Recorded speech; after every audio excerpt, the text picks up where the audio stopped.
मैं ना फ्यूचर से आया हूँ। सर फ्यूचर से डोरेमोन की टाइम मशीन में? हाँ। सर ये बहकी-बहकी बातें क्यों कर रहे हो? क्योंकि अभी जो लेक्चर स्टार्ट होने वाला है ना, जिसमें मैं वापस ऐसे आने वाला हूँ, उस लेक्चर में मैंने बोला है कि ये लेक्चर वन शॉट लेक्चर है।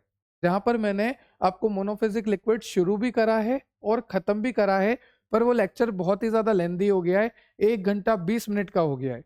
और इतना सारा आप एक साथ पढ़ोगे ना तो आप खुद कन्फ्यूज़ हो जाओगे। तो हम क्या करते हैं, हम आपके लिए ब्रेक कर देते हैं। जो आपका मोनोफिजिक लिक्विड डोसेज फॉर्म का फर्स्ट लेक्चर होगा वो हम रखेंगे नेजल ड्रॉप तक, ठीक है? और फिर जो सेकंड लेक्चर होगा वो हम रखेंगे एनेमा से लेकर सिरप, एलिक्सियर, लिनीमेंट, लोशन, इस सभी को कंप्लीट करेंगे लेक्चर नंबर 2 में। तो अभी मैं वापस वहां से आऊंगा और बोलूंगा कि वन शॉट लेक्चर है, तो मेरी बातों में मत आना, ये बात ध्यान रखना कि यहां से यहां तक ही पढ़ाऊंगा नेजल ड्रॉप तक। फिर सेकंड लेक्चर आपको मिल जाएगा enema, syrup, elixir, liniment, lotion का, और वो मिलेगा प्लेलिस्ट में, या आप सीधा सर्च कर सकते हैं सिरप, एलिक्सियर, डेप्थोबायोलॉजी, एनेमा, डेप्थोबायोलॉजी, कोई भी टॉपिक सर्च करना है पीछे लिख दो डेप्थोबायोलॉजी। तो अभी मैं वापस आऊंगा और बोलूंगा कि वन शॉट लेक्चर है, पर ध्यान रखना कि वो फर्स्ट लेक्चर है नेजल ड्रॉप तक। और फिर आपको सेकंड लेक्चर की लिंक भी आई बटन पे दिख जाएगी, या वीडियो के एंड में मैं वीडियो ऐड कर दूंगा, डिस्क्रिप्शन में वीडियो दे दूंगा, बहुत सारी चीजें कर दूंगा मैं आपके लिए। डिस्क्रिप्शन में वीडियो की लिंक मिल जाएगी, आई बटन पे वीडियो दिख जाएगी, साथ ही साथ मैं प्लेलिस्ट ऐड कर दूंगा, सब कुछ कर दूंगा। पर आपको इतना याद रखना है कि नेजल ड्रॉप तक पहला लेक्चर है आज आपका, और दूसरा लेक्चर फिर ये वाला होगा। तो चलिए आइए लेक्चर में, मैं आ रहा हूँ वहां से वापस। Hello hello. तो कैसे हैं आप सब? आई होप आप सभी व्यस्त और मस्त होंगे, क्योंकि जो बंदा जिंदगी में व्यस्त होता है असल मायने में वही मस्त होता है, ये आपको समय के साथ पता चल जाएगा। तो आज का आपका टॉपिक है मोनोफेजिक लिक्विड डोजेस फॉर्म। और जैसा कि आप देख सकते हैं मेरे पास कई तरह के मोनोफेजिक लिक्विड डोजेस फॉर्म है, जो मैं आपको समझाने के लिए लेकर आया हूं। जैसे कि सबसे पहले आप देख सकते हैं ये है बॉडी लोशन।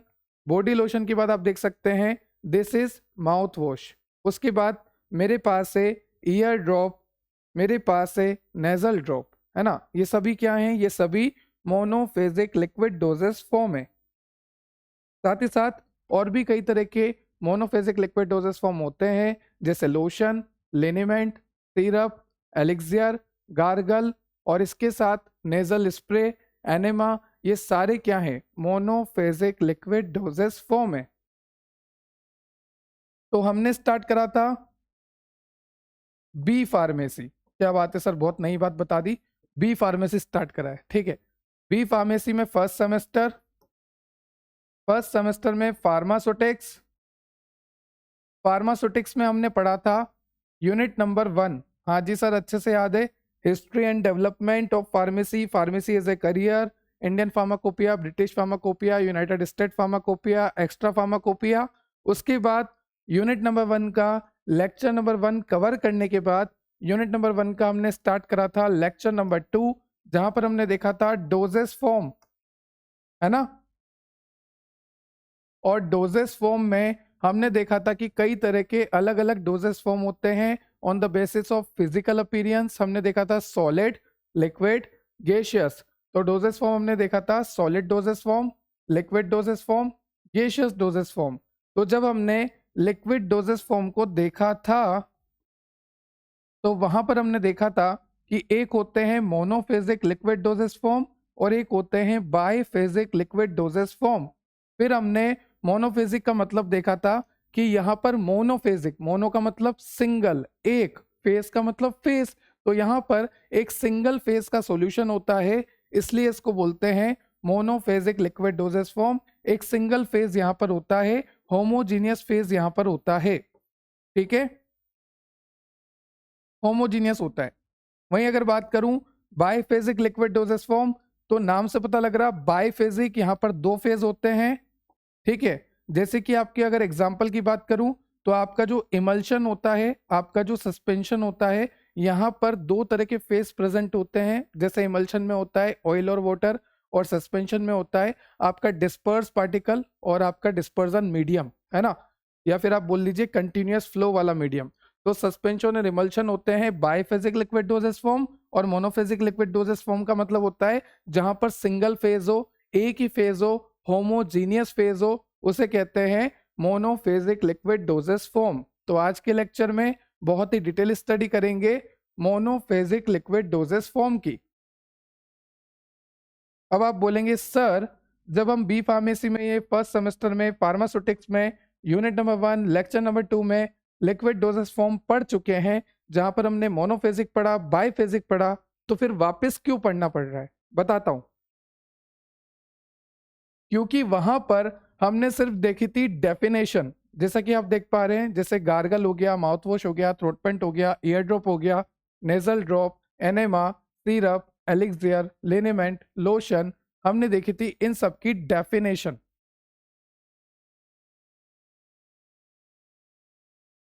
डोजेस फॉर्म के लेक्चर में हमने इन सब की डेफिनेशन देख ली थी। अब आज के इस लेक्चर में हम देखेंगे डेफिनेशन, साथ ही साथ कि ये काम कैसे करता है, इसका मैकेनिज्म ऑफ एक्शन क्या है, इसमें कौन कौन से इंग्रेडिएंट होते हैं और उसको मिलाने के बाद ये किस तरह से बनता है, मतलब कि इसकी प्रिपरेशन देखने वाले हैं, इसके स्टोरेज देखने वाले हैं, इसको किस कंटेनर में रखते हैं वो देखने वाले हैं, इसके प्रिकॉशन क्या है वो देखेंगे, प्रिपरेशन देखेंगे, डेफिनेशन देखेंगे, यूजेस देखेंगे, मैकेनिज्म ऑफ एक्शन देखेंगे। मतलब एक एक को हम डिटेल स्टडी करेंगे, जहां पर हम देखेंगे कि गार्गल होता क्या है, काम कैसे करता है, स्टोर कैसे करते हैं, गार्गल माउथ वॉश से कैसे अलग है, गार्गल काम कैसे करता है, गार्गल बनता कैसे है। वैसे ही सब हम देखने वाले हैं माउथ वॉश के लिए, थ्रोट पेंट के लिए, ear drop, nasal drop, enema, syrup, elixir, liniment, lotion. अब यहां से क्वेश्चन कैसे बनेगा? यहां से क्वेश्चन बनेगा कि सिरप और एलिक्सियर में डिफरेंस बता दो 5 मार्क्स में, है ना। उसके बाद बनेगा लिनीमेंट और लोशन में डिफरेंस बता दो 5 मार्क्स में। उसके बाद किसी की भी प्रिपरेशन आपसे पूछ सकते हैं। सपोज आपसे पूछा कि जो माउथ वॉश होता है वो प्रिपेयर कैसे होता है, इसकी प्रिपरेशन बता दो, है ना। पहले आपको बताना होगा कि माउथ वॉश होता क्या है, माउथ वॉश को कैसे यूज करते हैं, माउथ वॉश क्या काम आता है, माउथ वॉश को कैसे स्टोर करते हैं, माउथ वॉश को क्या प्रिकॉशंस होते हैं, उसके बाद माउथ वॉश बनता कैसे है, इसकी प्रिपरेशन क्या है, ये सभी बताने के बाद आपको मिलेंगे 5 मार्क्स। तो कभी कभी इस तरह से भी क्वेश्चन आ जाता है कि कोई एक सिंगल मोनोफेजिक लिक्विड आपसे पूछ लिया जाता है और आपसे बोला जाता है कि उसको डिफाइन करो, एक्सप्लेन करो, उसकी प्रिपरेशन बताओ कि किस तरह से वो बनेगा। ठीक है, तो यहां से 3 तरह के क्वेश्चन जनरली पुटअप होते हैं, 3 से 4 तरह के। पहला क्वेश्चन ये है सिरप एलिक्सियर का डिफरेंस, दूसरा क्वेश्चन है लिनेमेंट लोशन का डिफरेंस, तीसरा क्वेश्चन है कोई भी एक कंपाउंड, मतलब कि कोई भी एक मोनोफेजिक लिक्विड आपको ले लेंगे और पूछेंगे कि ये कैसे बनता है, सब कुछ पूछ लेंगे उसके बारे में। और चौथा क्वेश्चन कैसे बनेगा कि यहाँ से सभी की डेफिनेशन पूछ सकते हैं, जैसे गार्गल की क्या डेफिनेशन है, माउथ वॉश की क्या डेफिनेशन है, थ्रोट पेंट की क्या डेफिनेशन है, ear drop, nasal drop, enema, syrup, elixir, liniment, lotion, इन सब की डेफिनेशन आपको 2 मार्क्स में पूछ सकते हैं। क्लियर हो गया? ठीक है सर, सिलेबस क्लियर हो गया। सर लास्ट लेक्चर तो आप बीमार थे, है ना, एक्टिंग करो क्या? बीमार थे ना आप, फिर आप ठीक हो गए? अरे हाँ यार, आपने पोसोलॉजी पढ़ाई थी, पोसोलॉजी के बाद अपने फार्मास्यूटिकल कैलकुलेशन देखी थी, हमने देखा था मैट्रिक्स सिस्टम वगैरह वगैरह, है ना। फिर हमने एपो भैया एवो भैया देखे थे। तो उस टाइम के बाद मैंने दवाई ले ली, हमने फॉर्मूला बना ही लिया था, हमने दवाई बना ही ली, तो हमने दवाई ले ली। फिर भी बीमारी का एक्टिंग करते रहूंगा मैं, क्योंकि फार्मास्यूटिक्स पढ़ा रहा हूँ, तो कहीं ना कहीं ज़रूरी है। तो चलिए स्टार्ट करते हैं मोनोफेजिक लिक्विड डोजेस फॉर्म में डेफिनेशन एंड प्रिपरेशन। सबसे पहले स्टार्ट करेंगे गार्गल से कि गार्गल क्या होता है। ये सारे नाम यहाँ पर लिखे हुए हैं। चलिए स्टार्ट करते हैं गार्गल से, क्योंकि मोनोफेजिक लिक्विड का मतलब तो मैंने आपको बता दिया कि मोनोफेजिक लिक्विड ऐसे लिक्विड होते हैं जहां पर एक सिंगल फेज जो है प्रेजेंट होता है। नाम से पता लग रहा, मोनो का मतलब सिंगल, फेजिक का मतलब फेज, एक सिंगल फेज प्रेजेंट होना, ऐसे लिक्विड को कहते हैं मोनोफेजिक लिक्विड। जैसे मान लीजिए आपके पास एक कांच का ग्लास है ना, उसके अंदर आपने पानी डाला। ठीक है सर, एक कांच का ग्लास हमने इमेजिन कर लिया, उसके अंदर हमने पानी डाल दिया, फिर उसके अंदर आपने 1 चम्मच शक्कर डाल दी। ठीक है, फिर आप क्या करोगे, उस चम्मच से उसको मिक्स करोगे, स्टिरिंग करोगे, मिक्स करोगे, मिक्स करोगे, मिक्स करोगे, मिक्स करोगे। थोड़ी देर बाद क्या होगा कि वो जो चीनी आपने डाली है, वो जो शक्कर आपने डाली, वो अच्छे से घुल जाएगी, मिक्स हो जाएगी। फिर आपको, जब आप पानी को देखोगे, तब आपको शक्कर नहीं दिखेगी, आपको एक होमोजीनियस फेज दिखेगा। आपको दिखेगा कि एक ही फेज है, तो उसी को कहते हैं monophasic liquid doses form, homogeneous liquid doses form, जहां पर आपको एक होमोजीनियस प्रिपरेशन बन रही है, जहां पर मैंने ड्रग्स को ऐड भी किया, उसके बाद मैंने उसको स्टीयरिंग कर दिया, घुमा दिया, अच्छे से मिक्स कर दिया, तो वो एक सिंगल फेज की तरह ही दिख रही है ना। तो देखो, consist of a single phase, they are uniform, ठीक है। Here component are dissolve in such a way that they form a homogeneous phase. जैसा कि मैंने आपको बोला कि शक्कर पानी में कुछ इस तरह से घुली, चीनी पानी में कुछ इस तरह से घुली कि वो एक होमोजीनियस फेज शो कर रही है। हमें पता ही नहीं लगा कि अंदर कुछ हमने डाला भी है क्या, क्योंकि हमने जब स्टीयरिंग करी करी करी अच्छे से मिक्स करा तो वो एक सिंगल फेज बन गया, होमोजीनियस फेज बन गया। सो हमारा जो मोनोफेजिक लिक्विड होता है वहां पर एक सिंगल फेज होता है, उसे यूनिफॉर्म भी हम कहते हैं, और यहाँ पर कंपोनेंट इस तरह से डिसॉल्व होते हैं कि एक होमोजीनियस फेज बन जाता है, ठीक है। चलिए स्टार्ट करते हैं गार्गल से। तो गार्गल क्या होता है? Gargle are aqueous solution use to prevent or treat infection. जो भी हमारे थ्रोट में इन्फेक्शन होता है ना, जब गले में इरिटेशन है, थ्रोट में इन्फेक्शन है, तो हम क्या कहते हैं? गरारे कर ले, है ना, गार्गल कर ले। तो ऐसे हम गार्गल करते हैं, है ना। तब हम क्या करते हैं, जब हम पानी को लेते हैं, जो भी गार्गल का सॉल्यूशन है उसको लेते हैं, तो वो गार्गल का सॉल्यूशन हमारे थ्रोट में उस जगह पे जाता है जहां पर हमें इरिटेशन हो रही है, जहां पर हमें प्रॉब्लम आ रही है, जहां पर हमें इन्फेक्शन है, ठीक है। तो ये ट्रीट करता है इन्फेक्शन को। तो गार्गल क्या होता है? गार्गल आर एक्वस सॉल्यूशन, एक तरह का एक्वस प्रिपरेशन है, use to prevent or treat infection. They are usually available in concentrated form with direction for dilution with warm water for use. Generally जो गार्गल का solution होता है वो concentrated होता है, और उसको यूज करने से पहले हमें गर्म पानी में उसे डालना होता है। गर्म पानी लिया, गार्गल लिया थोड़ा सा, उसको अच्छे से मिक्स किया, फिर अपन ने गार्गल करा, गरारे करे जहां पर हमने हमारे इन्फेक्शन को सही करा। क्लियर हो गया? तो gargles are the aqueous solution used to treat throat infection. They are usually available in concentrated form with direction for dilution with warm water for use, and they are brought into intimate contact with mucous membrane। जब हम गरारे करेंगे, जब हम gargle करेंगे, तो उस condition में हम इस तरह से करते हैं ना, तो उस कंडीशन में क्या होता है कि लिक्विड वहां पर एक कांटेक्ट में रहता है, और जितनी देर तक वो गार्गल का सॉल्यूशन हमारे म्यूकस मेम्ब्रेन के कांटेक्ट में रहेगा, उतनी ही देर तक वो कोशिश करेगा कि हमारी जो इरिटेशन है वो कम हो जाए।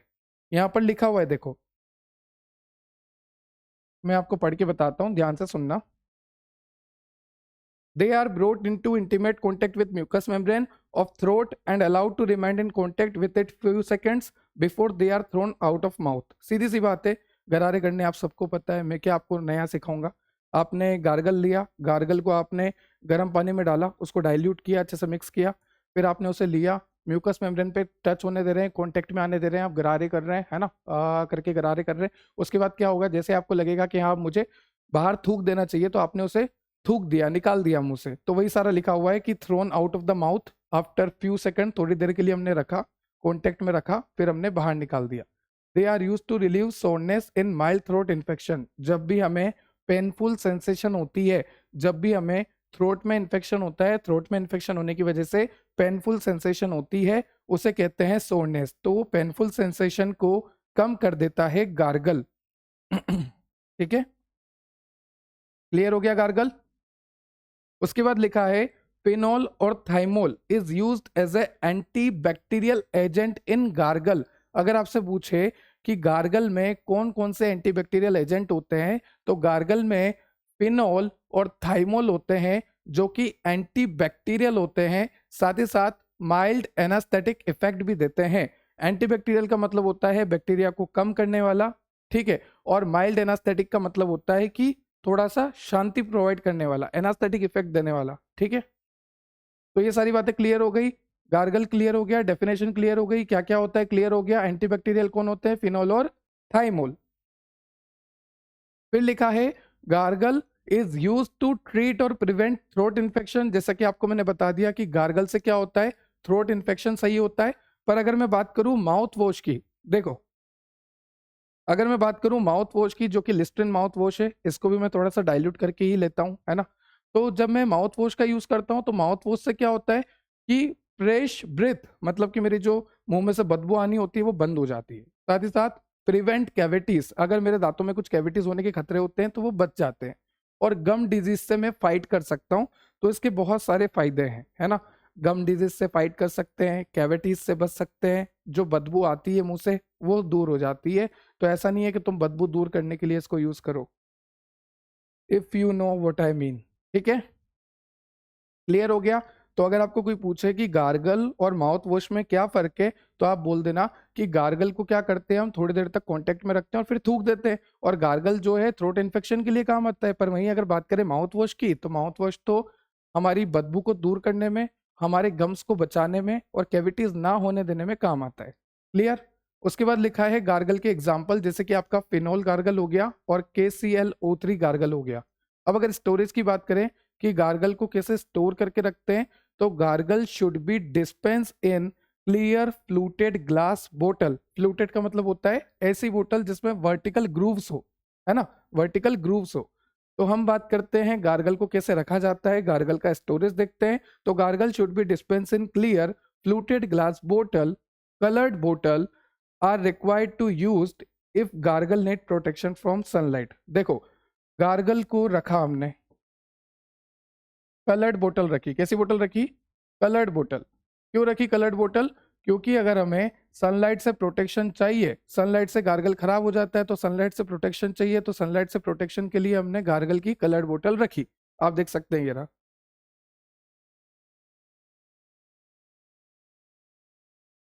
ठीक है, अब उस पे लेबलिंग करेंगे। देखो, कुछ भी हम प्रोडक्ट लाते हैं तो सब पे लेबलिंग होती है। जैसे कि आप देख सकते हैं माउथ वॉश है, इस पे लेबलिंग है, पीछे सब कुछ लिखा हुआ है, इसके इंग्रेडिएंट वगैरह सब कुछ लिखे रहते हैं। ये जो लेबल है ना, इस पे सब कुछ लिखा रहता है।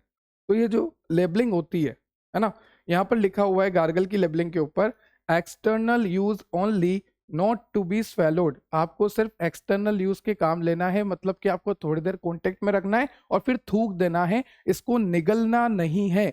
ये बात साफ साफ लिखी होती है गार्गल के लेबल पर। उसके बाद अगर मैं देखूं कि गार्गल बनता कैसे है, तो इसका फॉर्मूला है, जैसे मान लीजिए हमें फिनोल गार्गल बनाना है। अगर हमें फिनोल गार्गल बनाना है तो RX का मतलब होता है यूटेक। तो हमें क्या क्या लेना पड़ेगा? हमें लेना पड़ेगा phenol glycerin 5 ml, amaranth solution 1 ml, purified water up to 100 ml हमें लेना है ना, सफिशिएंट क्वांटिटी में 100 ml लेना है। तो यहाँ पर आपको दे रखा है कि किस तरह से आपको बनाना है। हमें क्या बनाना है? हमें बनाना है फिनोल गार्गल। ये जो गार्गल्स होते हैं ना, फिनोल वाला गार्गल हमें बनाना है। तो फिनोल वाले गार्गल को बनाने के लिए हमें चाहिए phenol glycerin 5 ml, amaranth solution 1 ml, purified water QS quantity sufficient 200 ml। ठीक है, तो देखो कैसे बनाओगे। सबसे पहले, this gargle may be prepared by mixing amaranth solution with a small quantity of water and adding phenol.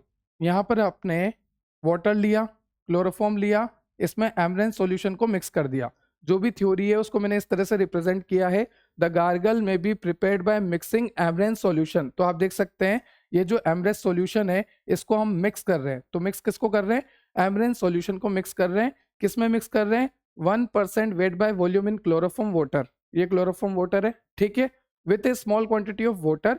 फिर बाद में हमने क्या करा? Small quantity of water add किया, फिनोल ग्लिसरीन ऐड किया। तो सबसे पहले हमने क्लोरोफॉर्म वाटर लिया, क्लोरोफॉर्म वाटर में हमने एमरेंस सॉल्यूशन को ऐड किया, फिर बाद में हमने स्मॉल क्वांटिटी ऑफ वाटर को ऐड किया और फिनोल ग्लिसरीन को ऐड किया।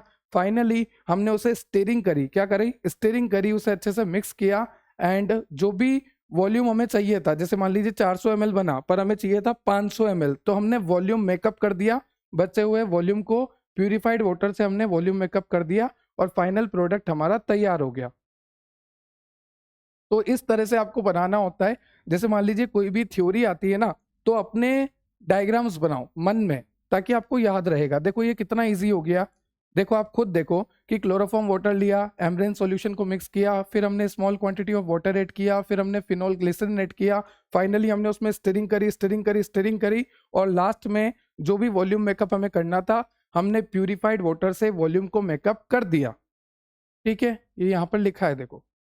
उसके बाद लिखा है the gargle is meant to be diluted with equal quantity of warm water before use. आपको पता है कि गार्गल को यूज करने से पहले हमें उसे वार्म वाटर में डाइल्यूट करना होता है।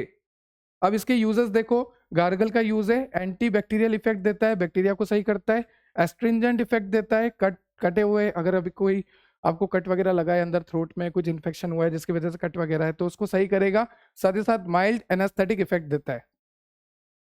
तो ये सारे यूजेस हो गए आपके गार्गल के।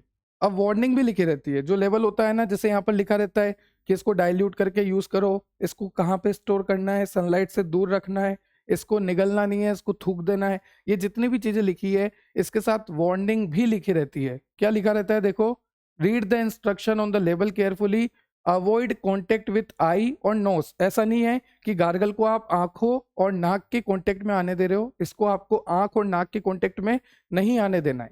साथ ही साथ स्टोर करना है इसको रूम टेम्परेचर पे, बच्चों से इसको दूर रखना है, सनलाइट से इसको दूर रखना है, मॉइस्चर से इसको दूर रखना है और हीट से इसको दूर रखना है।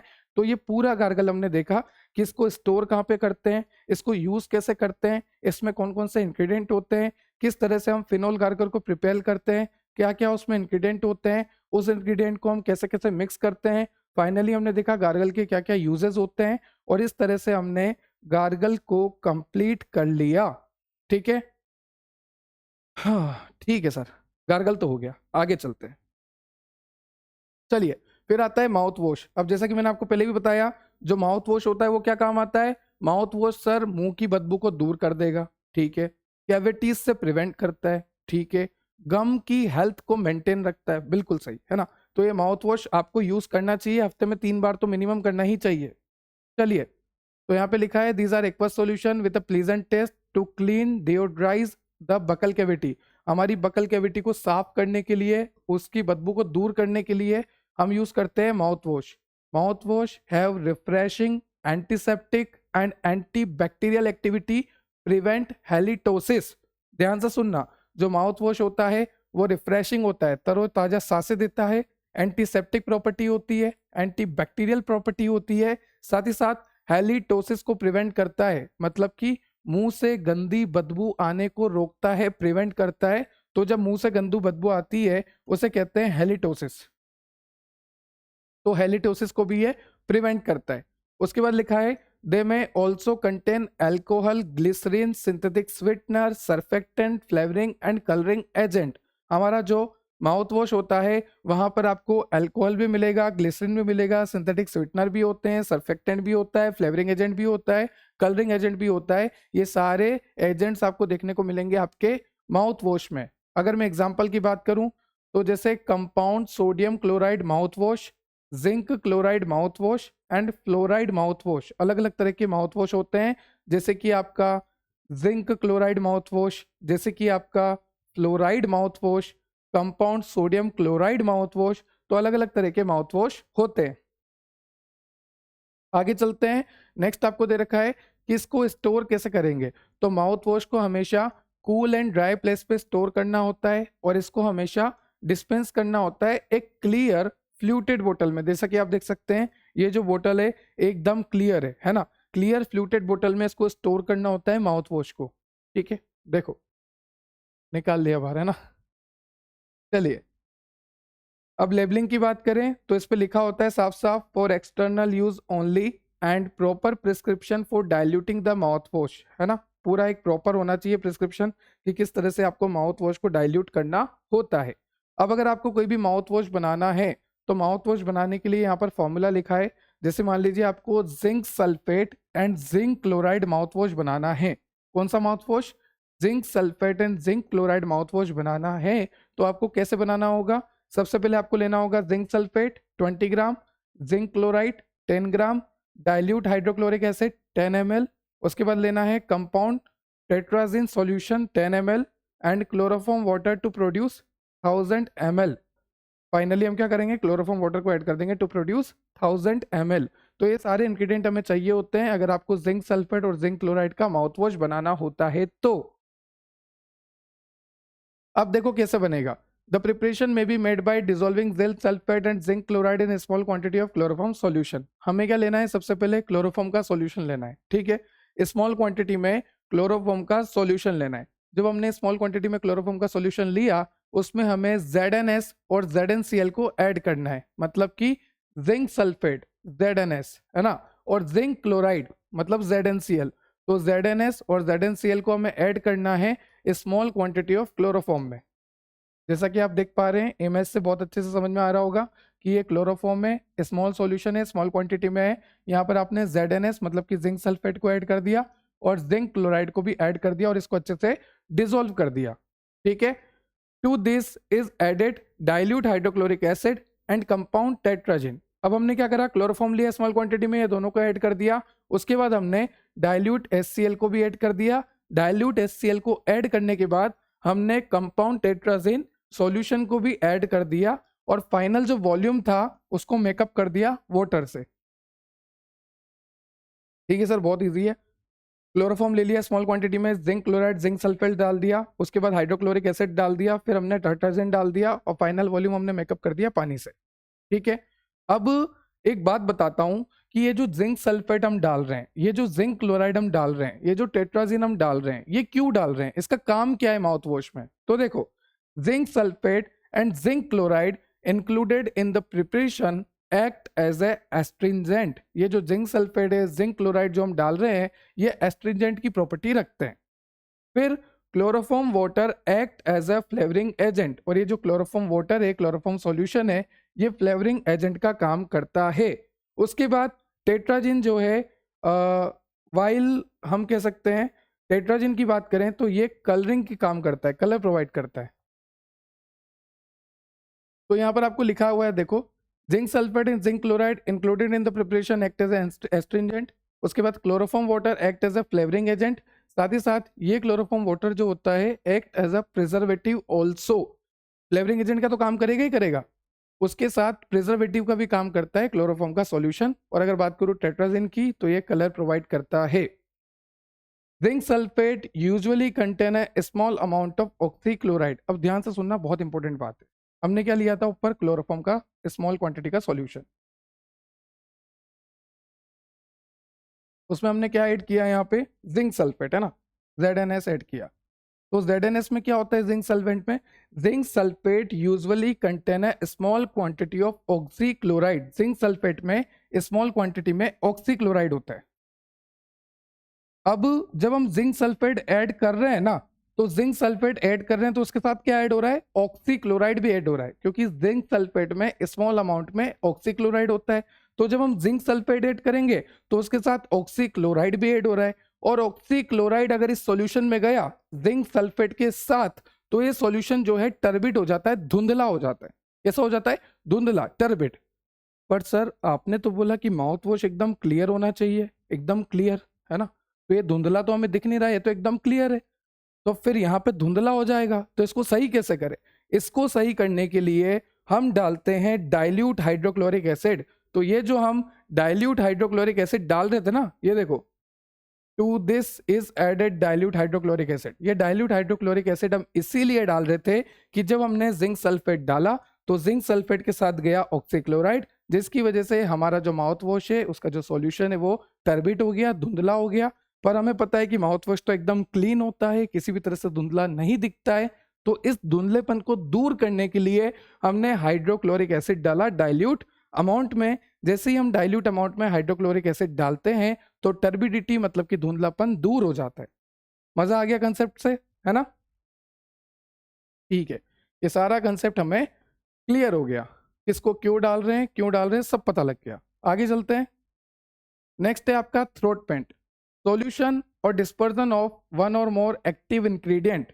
यहाँ पर एक या एक से ज्यादा एक्टिव इंग्रेडिएंट होते हैं, पर ये होता कैसा है, होमोजीनियस। यहाँ पर अच्छे से मिक्सिंग हो जाती है, अच्छे से स्टीरिंग हो जाती है, जिसकी वजह से ये होमोजीनियस यूनिफॉर्म दिखाई देता है, एक सिंगल फेस दिखाई देता है। Throat paint are viscous liquid preparation use for mouth and throat infection. Mouth में अगर कोई इन्फेक्शन हो रहा है तो थ्रोट पेंट ले सकते हैं, थ्रोट में अगर कोई इन्फेक्शन हो रहा है तो भी थ्रोट पेंट ले सकते हैं। ठीक है, तो माउथ का इन्फेक्शन को सही करने के लिए और थ्रोट इन्फेक्शन को सही करने के लिए थ्रोट पेंट का यूज करा जाता है।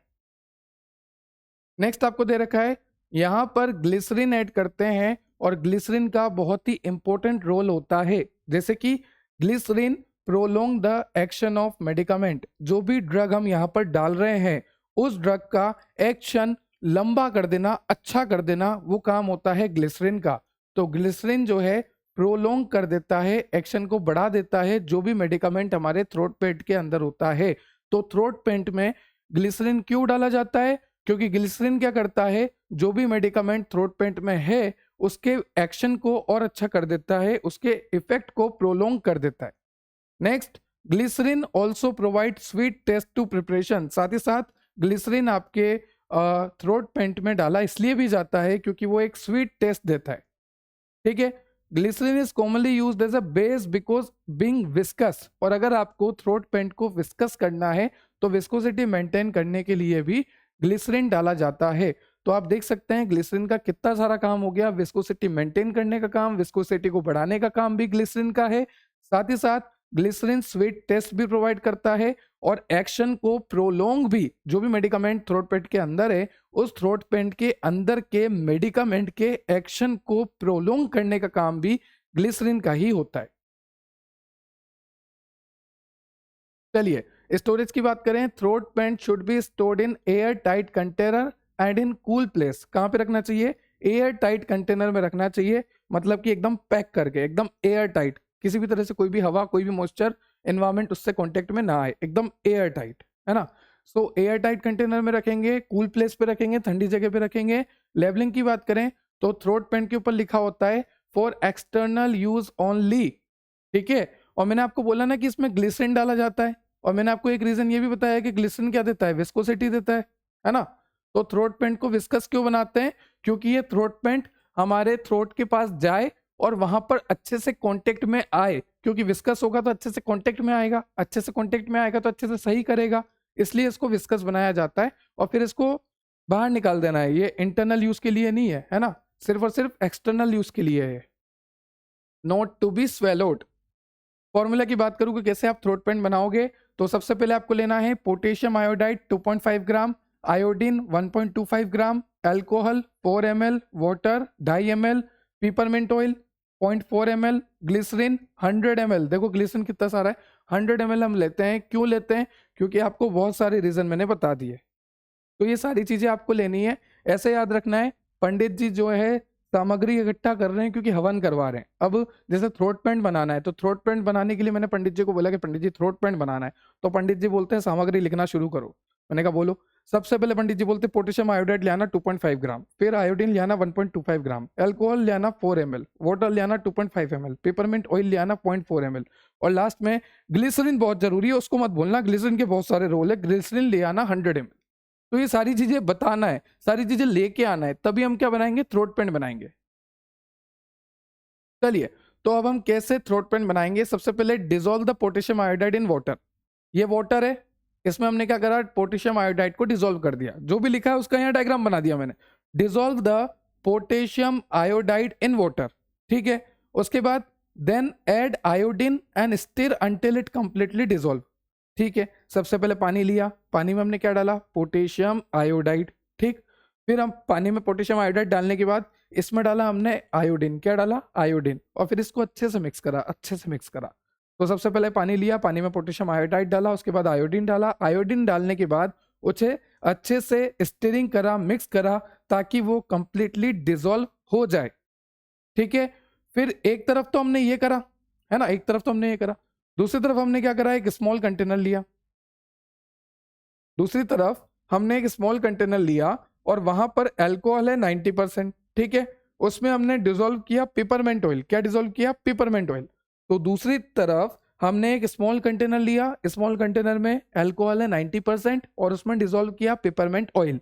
अब इसको, जो ये कंटेनर है जिसमें अल्कोहल भी है, पेपरमेंट ऑयल भी है, इसको उठाकर इसमें डाल दिया। ठीक है, यहाँ पर लिखा है transfer paint into measuring cylinder and make up the volume. Finally हमने क्या करा, ट्रांसफर करने के बाद वॉल्यूम को मेकअप कर लिया। वापस से सुन लो, पानी लिया, पानी में पोटेशियम आयोडाइड डाला, उसके बाद हमने अच्छे से मिक्स करा, फिर हमने आयोडीन डाला, इसमें आयोडीन डालने के बाद भी हमने अच्छे से स्टीरिंग करी, अच्छे से मिक्स करा ताकि ये अच्छे से डिसॉल्व हो जाए। एक तरफ तो हमने ये करा, फिर दूसरी तरफ हमने क्या करा, एक स्मॉल कंटेनर लिया, उसमें हमने अल्कोहल लिया 90%, उसमें डिसॉल्व किया पेपरमेंट ऑयल और इसको भी अच्छे से मिक्स किया। जब ये वाला स्मॉल कंटेनर तैयार हो गया जिसके अंदर अल्कोहल है और पेपरमेंट ऑयल का मिक्सचर है, तो इसको उठाया और इसको इसमें मिक्स कर दिया। मिक्स करने के बाद ये जब पूरा तैयार हो गया तो इस पूरे को उठाया और मेजरिंग सिलेंडर में डाल के फाइनल वॉल्यूम मैंने मेकअप कर दिया। वॉल्यूम मेकअप करने का मतलब है कि इनफ अमाउंट में, जैसे मान लीजिए हमें 100 ml बनाना है, 100 ml बनाने के लिए हमने सारी तैयारी करी, 80 ml बना, तो बचा हुआ वॉल्यूम मेकअप कर दो, जैसे पानी से करते हैं या जो भी आपके पास बेस उस टाइम अवेलेबल होता है, जो भी बेस रिक्वायर्ड होता है उससे आप वॉल्यूम मेकअप कर सकते हैं। ठीक है, पेंट को अप्लाई करते हैं सॉफ्ट ब्रश के साथ। पैकिंग की बात करें, एक wide mouth fluted light resistant बोतल होनी चाहिए। वाइड माउथ मतलब कि जिसका माउथ वाइड हो। अब मैं ढूंढता हूं अगर यहाँ पे कुछ मिलता है तो। देखो, ये वाइड माउथ है, इसका माउथ जो है वाइड है, ऐसा नहीं है कि तूसा है, वाइड माउथ है ना, वाइड माउथ की होनी चाहिए। क्लियर है? तो वाइड माउथ होना चाहिए। A wide mouth fluted, fluted मैंने आपको पहले ही बता दिया। लाइट रेजिस्टेंट मतलब कि सनलाइट से खराब ना हो ऐसी स्क्रू कार ग्लास बोतल is used and dispensed in amber colour बोतल, और we can say amber colour बोतल। एम्बर कलर बोतल होती है, ठीक है। अब मेरे पास है या नहीं एम्बर कलर? है मेरे पास, मैं आपको दिखा देता हूँ।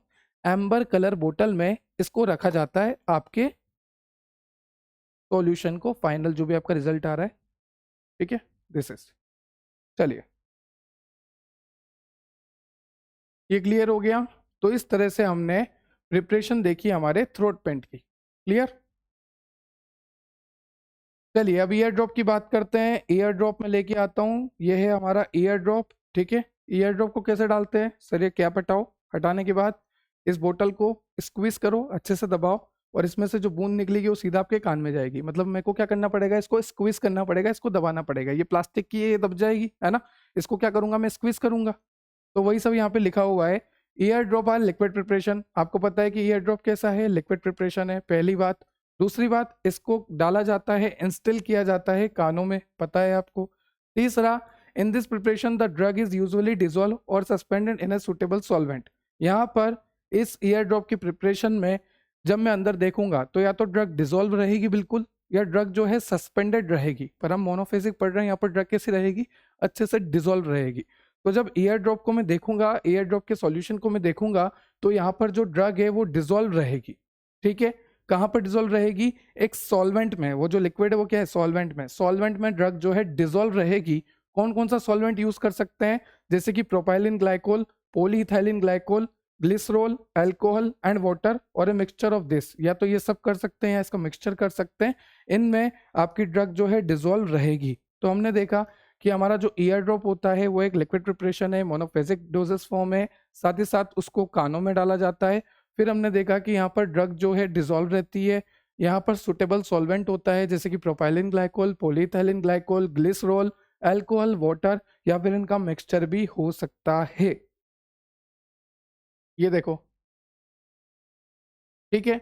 उसके बाद लिखा है aqueous vehicle is generally not preferred because the secretion of the ear are fatty in nature. अब यहाँ पर हम एक्वस व्हीकल यूज नहीं लेते। मैंने आपको बोला ना कि यहाँ पर जो सॉल्वेंट हम यूज लेंगे वो प्रोपाइलिन ग्लाइकोल है, पॉलीइथाइलिन ग्लाइकोल है, ग्लिसरॉल है, अल्कोहल है। तो ये जो सॉल्वेंट मैंने आपको बताया ये वाले हैं मेन, है ना, ये वाले मेन है। तो आप यहाँ पे देख सकते हैं, यहाँ पर कहीं भी एक्वस सॉल्वेंट की बात नहीं कर रहे। तो एक्वस सॉल्वेंट इसमें क्यों नहीं यूज किया जाता?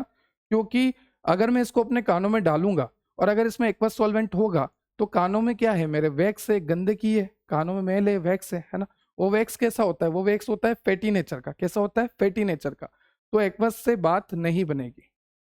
ठीक है, तो यहाँ पर लिखा है aqueous vehicle is generally not preferred because the secretion in the ear are fatty in nature. हमारे जो ईयर वैक्स होता है, हमारा जो ईयर का सिक्रीशन है जिसको बोलते हैं ईयर वैक्स, वो कैसा होता है? फैटी नेचर का होता है। इसलिए हमें एक्वस प्रिपरेशन को प्रिफर नहीं करना है ईयर ड्रॉप के मामले में। ठीक है, क्योंकि ये इजीली मिक्स नहीं होगा वाटर के साथ, जो भी है हमारा कान का मेल या फिर फैटी सिक्रीशंस या फिर आप बोल लीजिए ईयर वैक्स। ठीक है, ear drop are generally use for their cleansing, pain relieving and antiseptic action. मतलब कि हम ईयर ड्रॉप क्यों डालते? सर मेरा कान बहुत जाम हो गया, इसको ओपन कर दो। ठीक है, लो ईयर ड्रॉप डाल लेते हैं कानों को खोलने के लिए। सर कान में बहुत दर्द है, इसको सही कर दो। ये लो कान के दर्द को सही करने के लिए। तो मैंने यहाँ पे लिखा है कान को साफ करने के लिए, ठीक है, इसके दर्द को कम करने के लिए, और एंटीसेप्टिक प्रॉपर्टी भी होती है। बैक्टीरिया वगैरह का अगर इन्फेक्शन हो गया, सर मेरे तो कान में इन्फेक्शन हो गया, तो कान में इन्फेक्शन है, लो ईयर ड्रॉप डाल लो। कान में दर्द है, लो ईयर ड्रॉप डाल लो। साथ ही साथ अगर आपको कान साफ कराने हैं, लो ईयर ड्रॉप डाल लो। तो बहुत सारे एक्शन होते हैं ईयर ड्रॉप के, है ना। अब देखो, यहाँ पर आपको इंपॉर्टेंट बात लिखी हुई है। The main classes of drug include analgesic like benzocaine. कौन सा एनाल्जेसिक होता है? एनाल्जेसिक का मतलब है कि कौन सा पेन रिलीवर होता है। हमने बोला ना कि ईयर ड्रॉप को कान में डालोगे तो दर्द दूर हो जाएगा, तो ऐसा ईयर ड्रॉप में क्या होता है? ऐसा कौन सा एनाल्जेसिक मतलब कि पेन रिलीवर होता है? ईयर ड्रॉप में आपका होता है बेंजोकेन। और अगर एंटीबायोटिक्स की बात करूं तो ईयर ड्रॉप में होती है नियोमाइसिन और क्लोरामफेनिकोल। तो एंटीबायोटिक कौन कौन सी हो सकती है? Neomycin, chloramphenicol. साथ ही साथ एनाल्जेसिक कौन सा होता है जो दर्द को दूर करता है? वो होता है benzocaine. And anti inflammatory agent भी होते हैं जैसे कि कोर्टिसोन और डेक्सामेथासोन। तो हम ये कह रहे हैं कि हमारा जो ईयर ड्रॉप है उसमें एनाल्जेसिक प्रॉपर्टी भी होती है, एंटीबैक्टीरियल प्रॉपर्टी भी होती है, ठीक है, साथ ही साथ हमारा एंटी इन्फ्लामेटरी प्रॉपर्टी भी होती है। तो ये सब किसकी वजह से होती है? अगर मैं बात करूं एनाल्जेसिक प्रॉपर्टी तो ये बेंजोकेन की वजह से होती है, एंटीबायोटिक प्रॉपर्टी तो ये नियोमाइसिन या क्लोरामफेनिकोल की वजह से होती है, और एंटी इन्फ्लामेटरी प्रॉपर्टी तो ये कोर्टिसोन और डेक्सामेथासोन की वजह से होती है हमारे ईयर ड्रॉप में। चलिए आगे चलते हैं। नेक्स्ट आपको दे रखा है wax softening agent include hydrogen peroxide and sodium bicarbonate. हमारे एयर ड्रॉप में वैक्स सॉफ्टनिंग एजेंट भी होते हैं। जो कानों का वैक्स होता है, जो कानों में फेट होता है, जो कानों में गंदगी होती है, उसको डिसॉल्व करने के लिए, ठीक है, उसको सॉफ्ट करने के लिए कौन सा एजेंट होते हैं? एक तो होता है हाइड्रोजन पेरोक्साइड और एक होता है सोडियम बाइकार्बोनेट, ठीक है। Ear drop are usually supplied in amber colour बोतल, जो मैंने आपको बता दिया, ठीक है। उसके ऊपर एक रबड़ पार्ट होता है, एक ड्रॉपर टाइप होता है। आपको पता है कि जब मैं इसको ओपन करूंगा तो इसमें एक ड्रॉपर आएगा और फिर इस बोतल को मैं स्क्विच करूंगा तो ये ड्रॉपर से जो है बूंद निकल के मेरे कानों में जाएगी, ठीक है। प्लास्टिक की बोतल होती है, स्क्वीज करना पड़ता है। अब एग्जाम्पल दे रखा है कि अगर आपको क्लोरमफेनिकोल ईयर ड्रॉप बनाना है तो आपको क्या क्या लेना पड़ेगा। तो क्लोरमफेनिकोल ईयर ड्रॉप बनाने के लिए सबसे पहले मुझे लेना पड़ेगा 5 ग्राम, ग्राम हो गया 5 ग्राम क्लोरमफेनिकोल, है ना। फिर लेना पड़ेगा propylene glycol QS 200 ml। Sufficient quantity में प्रोपाइलिन ग्लाइकोल लेना पड़ेगा अप टू 100 ml। फिर लेना पड़ेगा chloramphenicol year drop may be prepared bye dissolving chloramphenicol in sufficient quantity of propylene glycol. ये प्रोपाइलिन ग्लाइकोल लिया, ये क्या है? Propylene glycol. इस प्रोपाइलिन ग्लाइकोल में मुझे सफिशिएंट क्वांटिटी में ऐड करना होता है क्लोरमफेनिकोल, क्लोरमफेनिकोल, ठीक है। तो सफिशिएंट क्वांटिटी में जो मेरा सफिशिएंट क्वांटिटी का प्रोपाइलिन ग्लाइकोल है, ठीक है, इसी में मैं सफिशिएंट क्वांटिटी का क्लोरमफेनिकोल ऐड कर दूंगा। जैसा कि यहाँ पे लिखा है कि क्लोरमफेनिकोल का अगर आपको ईयर ड्रॉप बनाना है तो उसको बनाने के लिए आपको क्या करना पड़ेगा? क्लोरमफेनिकोल ईयर ड्रॉप में भी प्रिपेयर्ड बाय डिसॉल्विंग क्लोरमफेनिकोल। हमें क्या करना पड़ेगा? क्लोरमफेनिकोल को डिसॉल्व करना पड़ेगा। किस में डिसॉल्व करना पड़ेगा? प्रोपाइलिन ग्लाइकोल के सॉल्यूशन में डिसॉल्व करना पड़ेगा। एंड फाइनली हम वॉल्यूम मेकअप कर देंगे, ठीक है। तो इस तरह से बहुत ईजी है, 3 लाइन की स्टेप है बस। फिर नेक्स्ट दे रखा है आपको नेजल ड्रॉप। अब नेजल ड्रॉप लेकर आता हूँ, सेम है, ओपन करूँ, स्क्वीज करूँ, नाक में जाएगी, ठीक है। अब देखो, nasal drop are liquid preparation, ठीक है सर, ये तो नाम से पता लग रहा लिक्विड है, मोनोफेजिक है, तो दो तो आप पहले ही लिख सकते हो। स्टार्ट होते ही टॉपिक को कि nasal drops are the monophasic liquid doses form, और we can say nasal drop are the monophasic form, और फिर लिख देना nasal drop are the liquid preparation. मतलब आंसर बढ़ाने के तरीके हैं। फिर आपको यहाँ पे ले रखा है instillation into the nostril usually with the help of A dropper. Generally तो ड्रॉपर्स भी आते हैं, ड्रॉपर्स की हेल्प से भी आप जो है नेजल प्रिपरेशन को इंस्टिल कर सकते हो अपनी नाक में, या फिर ये सीधा स्क्विज करो और नजल प्रिपरेशन को अपनी नाक में इंस्टिल करो। तो नेजल प्रिपरेशन को नाक में डालने के कई तरह के होते हैं। ड्रॉपर से आप डाल सकते हैं, या फिर बोतल को, जो भी आपकी नेजल प्रिपरेशन है उसको स्क्विज करके भी आप डाल सकते हैं। Nasal drop are mostly based on aqueous vehicle although oily drop. जैसे कि यहाँ पर आपको लिखा है कि नेजल ड्रॉप में मोस्टली हम प्रिफर करते हैं एक्वस को। हमने ईयर में क्या देखा था? ईयर में हम एक्वस को प्रिफर नहीं करते थे, क्योंकि जब कान में हम डालते थे उस ईयर ड्रॉप को तो हम ये चाहते थे कि हमारी जो कान का वेक्स है वो अच्छे से सॉफ्ट हो जाए और निकल जाए, गंदगी दूर हो जाए। पर अगर हम ईयर ड्रॉप में एक्वस प्रिपरेशन डाल देते तो दिक्कत हो जाती है ना, घुल मिल नहीं पाता सही से, मजे नहीं आते। पर नेजल ड्रॉप में उल्टा है। नेजल ड्रॉप में आपको क्या करना है? एक्वस को ही लेना है, पानी वाले को ही लेना है। यहां पर लिखा है, देखो ध्यान से पढ़ना, nasal drop are mostly based on aqueous vehicle, ठीक है। क्यों? क्योंकि अगर आपने गलती से भी ऑयली व्हीकल ले लिया तो ऑयली व्हीकल लेने की वजह से आपको लिपोइड निमोनिया हो सकता है। सर एक बात बताइए, निमोनिया तो लंग्स में होगा और नाक में हम डाल रहे हैं, तो फिर लिपोइड निमोनिया कैसे हो सकता है? ध्यान से सुनना, अगर आपने नेजल ड्रॉप लिया और नेजल ड्रॉप में अगर आपका जो व्हीकल है वो ऑयली है, क्या है, ऑयली व्हीकल है, तो उससे आपको लिपिड निमोनिया हो सकता है, क्योंकि वो ऑयल का ड्रॉप जो है लंग्स में एंटर कर सकता है। ठीक है, वो लंग्स में एंटर कर सकता है। ठीक है, नेजोफेरिंग्स, ओरोफेरिंग्स, फेरिंग्स, है ना, वो वहां से निकल के लंग्स में एंटर कर सकता है। Nasal drop are generally formulated to resemble the nasal secretion as closely as possible. अब यहाँ पर आपको बोला गया है, देखो मैंने लास्ट लेक्चर में भी बताया था कि आइसोटोनिसिटी होना बेहद जरूरी होती है। जैसे मान लीजिए आईवी प्रिपरेशन में ले रहा हूँ, इंट्रावेनस प्रिपरेशन में ले रहा हूँ, ये इंजेक्शन में ले रहा हूँ, इसके अंदर फ्लूइड है।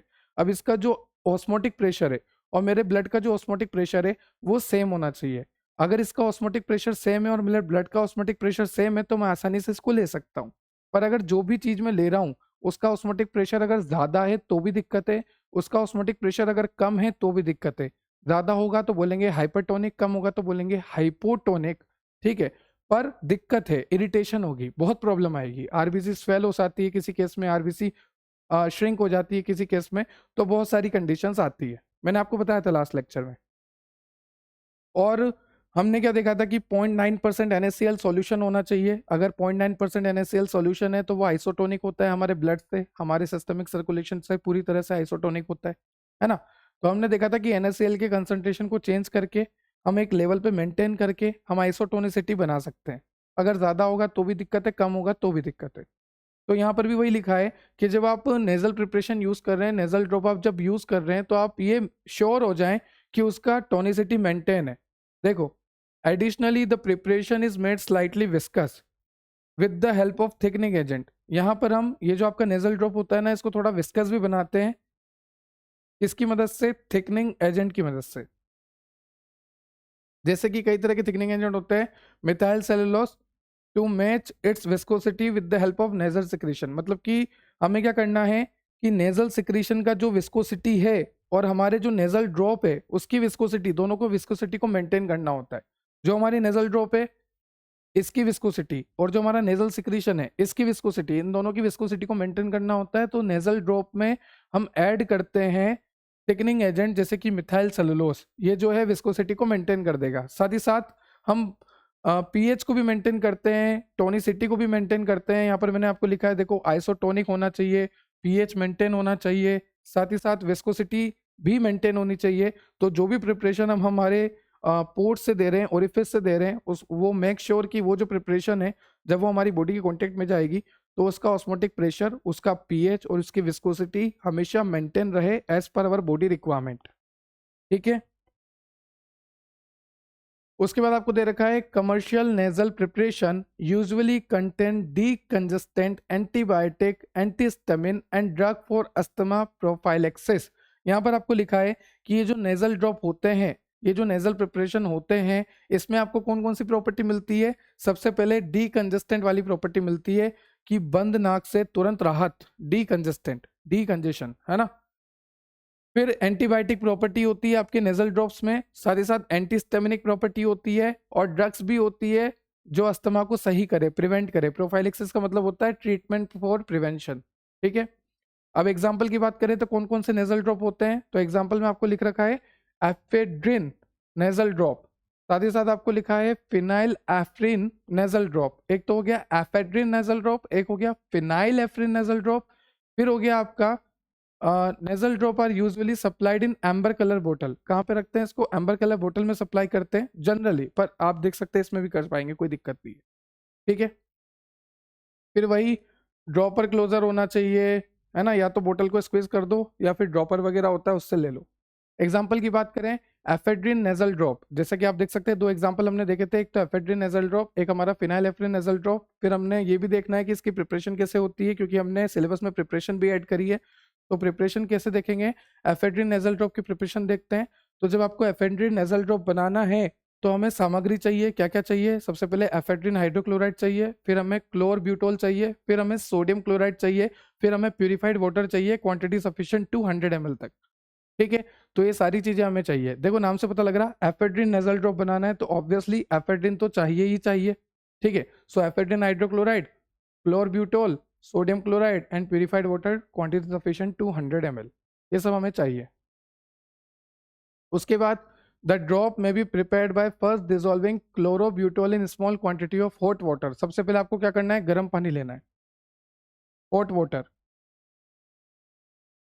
हॉट H2O लिख दिया। इस हॉट H2O में आपको डिजोल्व करना है क्लोरोब्यूटोल को। किसको डिजोल्व करना है, क्लोरोब्यूटोल को। ठीक है, ऐसे करके याद करा करो, अच्छे से याद होगा कि सबसे पहले आपको क्लोरोब्यूटोल को हॉट वाटर में डिजोल्व करना है। ठीक, followed by cooling the solution to room temperature. अब जैसे आपने हॉट वाटर लिया, हॉट वाटर में क्लोरोब्यूटोल को डाला, तो उसके बाद क्लोरोब्यूटोल को अच्छे से मिक्स करा और फिर इसको रूम टेम्परेचर पर रख देना है, क्योंकि धीरे धीरे ये ठंडा हो जाएगा और रूम टेम्परेचर तक आ जाएगा। तो ये जो सॉल्यूशन है, अब इसमें गर्म पानी नहीं है, नॉर्मल पानी है, और नॉर्मल पानी के साथ क्लोरोब्यूटोल है। ठीक है, तो सबसे पहले हमने क्या करा, गर्म पानी लिया, उसमें क्लोरोब्यूटोल को मिक्स किया, फिर उसको रूम टेम्परेचर पर रख दिया ताकि ये नॉर्मल हो जाए। फिर हमने इसमें अदर इंग्रेडिएंट डाल दिए जो भी हमें डालने थे। जैसे कि आप देख सकते हैं हमें क्या क्या डालना था, सोडियम क्लोराइड डालना था, एफेड्रिन हाइड्रोक्लोराइड डालना था। तो जो भी इंग्रेडिएंट हमने डालने थे अब हमने इसमें डाल दिए। यहाँ पे लिखा है other ingredient are then dissolve in the solution which is filter and final volume is made up with water. अब हमने इंग्रेडिएंट तो डाल दिए, हमने इसको अच्छे से मिक्स भी कर दिया। अब इसको क्या करना पड़ेगा, फिल्टर करना पड़ेगा। और फिल्टर करने के बाद हमने क्या करा, फिल्टर करने के बाद इसका हमने वॉल्यूम मेकअप कर दिया, और वॉल्यूम मेकअप का हमने करा है पानी से। तो सबसे पहले हमने गर्म पानी लिया, गर्म पानी में हमने क्या डाला, क्लोरोब्यूटोल डाला। गर्म पानी में क्लोरोब्यूटोल डालने के बाद हमने उसको रूम टेम्परेचर पर रख दिया। रूम टेम्परेचर पर रखने के बाद हमने उसमें बाकी सारे इंग्रेडिएंट मिलाए, फिर उसको फिल्टर करा, फिर उसका वॉल्यूम मेकअप हमने करा। ठीक है, this drop are used as a decongestant with ephedrine acting as a active medicament. अब अगर मैं बात करूं कि इसमें एक्टिव मेडिकामेंट कौन है जो कि एक्शन देता है, तो नाम से पता लग रहा हम कौन सा बना रहे हैं, हम बना रहे हैं एफेड्रिन नेजल ड्रॉप। तो ये जो एफेड्रिन है ये इसका एक्टिव मेडिकामेंट है, ये इसका फार्माकोलॉजिकल एक्शन देने वाला ड्रग है। तो नेजल ड्रॉप, जो एफेड्रिन नेजल ड्रॉप है, उसमें एक्टिव मेडिकामेंट कौन है, नाम से पता लग रहा एफेड्रिन है। तो एफेड्रिन जो है काम करेगा, एफेड्रिन क्या करेगा, डीकंजेस्टेंट की प्रॉपर्टी रखता है, बंद नाक को खोलने की प्रॉपर्टी रखता है। ठीक है, अब क्लोरोब्यूटोल जो हमने इसमें डाला, मैंने आपको बोला ना कि अदर इंग्रेडिएंट डाल दो, जैसे कि क्लोरोब्यूटोल। तो क्लोरोब्यूटोल जब हमने इसमें डाला तो क्लोरोब्यूटोल किसकी तरह काम करेगा, प्रिजर्वेटिव की तरह काम करेगा, मतलब कि बैक्टीरिया की ग्रोथ नहीं होने देगा। और सोडियम क्लोराइड जो हम इसमें डालते हैं, सोडियम क्लोराइड क्यों डालते हैं, ताकि इसकी टोनिसिटी मेंटेन हो जाए। हमें पता है कि टोनिसिटी मेंटेन होना बहुत जरूरी होता है, तो टोनिसिटी मेंटेन करने के लिए सोडियम क्लोराइड इसमें डाला जाता है। क्लोरोब्यूटोल को इसलिए डाला जाता है क्योंकि वो प्रिजर्वेटिव होता है। और फाइनली हमने इसका वॉल्यूम मेकअप कर दिया था वाटर के साथ। फिर हमने देखा इसमें एक्टिव मेडिकामेंट होता है एफेड्रिन, जो कि डीकंजेस्टेंट की प्रॉपर्टी रखता है। ठीक है, आगे चलते हैं, नेजल स्प्रे। अब नाम से पता लग रहा है ये स्प्रे है ना, ये स्प्रे है, नेजल स्प्रे। ठीक है, तो नेजल स्प्रे आप देख सकते हैं ये image, this is nasal spray. Nasal spray are suspension और solution of drug introduced for spraying into the nostril. जब हमें नॉस्ट्रिल में कोई भी सॉल्यूशन डालना होता है तो हम नेजल स्प्रे लेते हैं, नेजल स्प्रे से इस तरह से स्प्रे कर लेते हैं। ठीक है, तो नेजल स्प्रे आर सस्पेंशन और solution of a drug introduced for the spraying in the nostril. The chief use of nasal spray are to relieve nasal congestion. नाक को खोलने के लिए, जो बंद नाक हो जाती है जब सर्दी होती है, तो बंद नाक से तुरंत राहत पाने के लिए नेजल स्प्रे का हम मदद लेते हैं। साथ ही साथ अगर नाक में इन्फ्लामेशन हो जाती है, अगर आपके नोस्ट्रिल में इन्फ्लामेशन हो जाती है, तो उस इन्फ्लामेशन को दूर करने के लिए भी आप नेजल स्प्रे का यूज लेते हैं। साथ ही साथ इन्फेक्शन को ट्रीट करने के लिए भी आप नेजल स्प्रे का यूज लेते हैं। And they are intended to be retained in the nasal tract. They are usually viscous and coarse. यहाँ पर जो नेजल स्प्रे होता है, ये जो नेजल स्प्रे के पार्टिकल होते हैं वो होते हैं विस्कस। कैसा होता है ये, विस्कस होता है, गाढ़ा होता है। साथ ही साथ इसके जो पार्टिकल होते हैं वो कोर्स पार्टिकल होते हैं, मतलब कि बड़े बड़े मतलब ये नहीं कि इतने बड़े बड़े, इतने बड़े बड़े, पर हाँ वो सबसे बड़े दिखते हैं, इसलिए कोर्स। फिर होता है कुछ वेरी कोर्स, है ना, micro particle, nano particle, coarse particle, very coarse particle. तो इसमें नेजल स्प्रे में कोर्स पार्टिकल होते हैं, बड़े पार्टिकल होते हैं, ऐसे याद रखो, कोर्स पार्टिकल होते हैं। तो नेजल स्प्रे में विस्कस होता है, नेजल स्प्रे में कोर्स पार्टिकल होते हैं। नेजल स्प्रे जो है कंजेशन को सही करता है, इन्फेक्शन को सही करता है, इन्फ्लामेशन को सही करता है। नेजल स्प्रे एक तरह का सस्पेंशन है, सॉल्यूशन है, जिसमें ड्रग जो है रहती है और वो आपके नॉस्ट्रिल में चली जाती है जब आप उससे स्प्रे करते हो।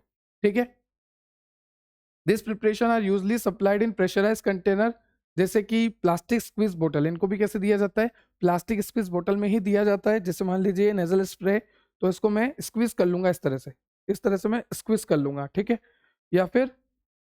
या फिर आपको लिखा है प्रेशराइज कंटेनर। प्रेशराइज का मतलब होता है प्रेशर डोजेस फॉर्म, जैसे दबाया और अंदर एकदम स्पीड से गया, प्रेशराइज डोजेस फॉर्म, ठीक है। इसके नोट्स आपको वेबसाइट पे मिल जाएंगे, www.deptobiology.com वेबसाइट आप विजिट कर सकते हैं, डाउनलोड कर सकते हैं नोट्स को। तब तक के लिए have a good day, have a nice day, subscribe and share for more. Thank you.